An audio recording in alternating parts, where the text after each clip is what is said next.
അന്റെ പേരെക്കുട്ടി സ്റ്റേജ് കയറിയാണ് മൈക്ക് മുറിച്ചു നല്ല പാട്ടൊന്നും പാടില്ലല്ലോ. ഒരു 10,000 വാട്സിന്റെ സൗണ്ട് അവിടെ കൊടുത്തിട്ട് എന്റെ ചെവിക്ക കേട്ടില്ലാന്നുണ്ടെങ്കിൽ ഗുണ്ടാക്കി പൊട്ടിച്ച് ഞാൻ എണ്ടർച്ച് വെച്ചുകളോ പാത്രത്തില് തുടങ്ങിയോ കറി വെച്ചപ്പോ നീർക്കോലിന്റെ ചാറക്കങ്ങൾ വെക്കലോ അതെങ്ങനെയാണ് തിന്നുക?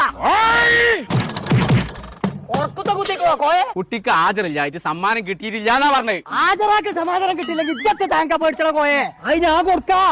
കണ്ടെ കൊണ്ട് നീച്ചക്കം വെച്ചാൽ ഹാജരാക്ക് സമാധാനം കൊടുത്തു. എല്ലാം ഒറ്റ കൂട്ടിനകത്ത് കുത്തിയെ കഴിഞ്ഞു. അവളെ ഇജു പോയി എന്റെ അകത്ത് കൊടാ. റബ്ബേ, സാധാരണ അടി കിട്ടി അവന് ചെവി കേൾക്കണ്ടാളോ. പടച്ചറബേ കോയെ കൊട മാറില്ലണ്ടേ നീരാ വെച്ചടി ഊരൊക്കെ സുഖല്ല. ചെവി അടിച്ചു പോയ റബ്ബേ. അടിച്ചു വാരാനൊന്നും നേരല്ലേ. മഫാസ് പറഞ്ഞ ക്ലിനിക് ഉണ്ട്, അവിടെ പോയാ എന്റെ ചെവി ശരിക്ക് കേൾക്കും. വികാസ് എടുത്ത് ചെവി കുത്തേ ഉറങ്ങിയല്ലേ ഇറങ്ങാന്ന്. ആ എന്നാ തിരി